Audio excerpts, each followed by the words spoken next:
जय माता दी मित्रों। बड़ों को प्रणाम और छोटों को प्यार। कार्तिक मास के शुक्ल पक्ष की अष्टमी को गोपा अष्टमी का त्योहार मनाया जाता है।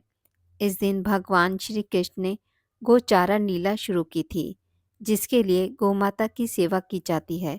इस दिन बछड़े सहित गाय का पूजन करने का विधान है।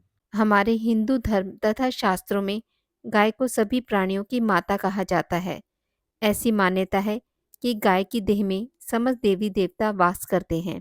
माना जाता है कि जो व्यक्ति सुबह स्नान कर गौ माता को स्पर्श करता है, वह सभी प्रकार के पापों से मुक्त हो जाता है। गायों का समूह जहाँ बैठकर आराम से सांस लेता है, उस जगह से सभी पाप खत्म हो जाते हैं। गाय को चारा खिलाने पर बहुत पुण्य मिलता है। यह पुण्य हवन या यज्ञ करने के समान होता है।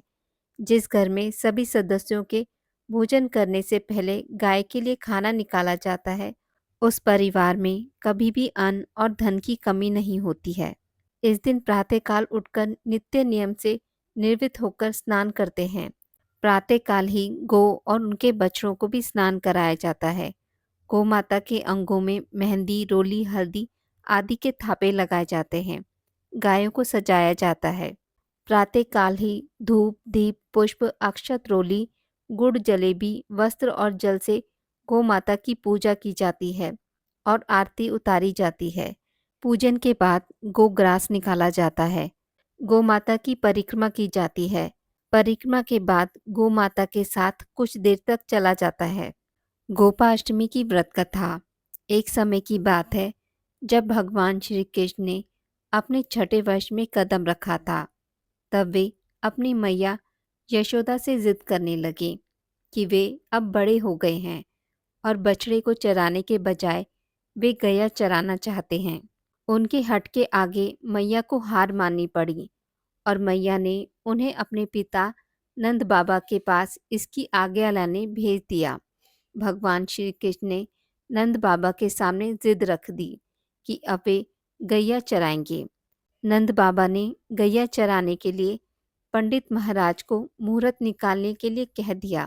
पंडित जी ने पूरा पंचांग देख लिया और बड़े अचरज में आकर कहा कि अभी इसी समय के अलावा कोई शेष मुहूर्त नहीं है।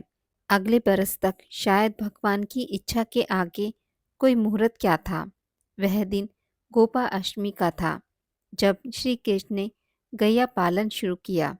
उस दिन माता ने अपने कान्हा को बहुत सुंदर तैयार किया। मोर मुकुट लगाया, पैरों में घुंघरू पहनाए और सुंदर पादुका पहनने को दी। लेकिन कान्हा ने वह पादुकाएं नहीं पहनी। उन्होंने मैया से कहा, अगर तुम इन सभी गैया को चरण पादुका पैरों में बांधोगी तभी मैं यह पहनूंगा। मैया यह देखकर भावुक हो जाती हैं और कृष्ण बिना पैरों में कुछ पहने अपनी गैया को चारण के लिए ले जाते हैं। उस दिन कार्तिक मास के शुक्ल पक्ष की अष्टमी तिथि थी। भगवान द्वारा उस दिन गाय चारण आरंभ करने की वजह से इसे गोपाष्टमी कहा गया। आज की इस वीडियो में बस इतना ही। मित्रों, अगर आपको मेरी वीडियोस पसंद आती हैं तो इसे लाइक और शेयर ज़रूर करें और पूजा पाठ से जुड़ी जानकारी के लिए मेरे चैनल को सब्सक्राइब करना ना भूलें। धन्यवाद।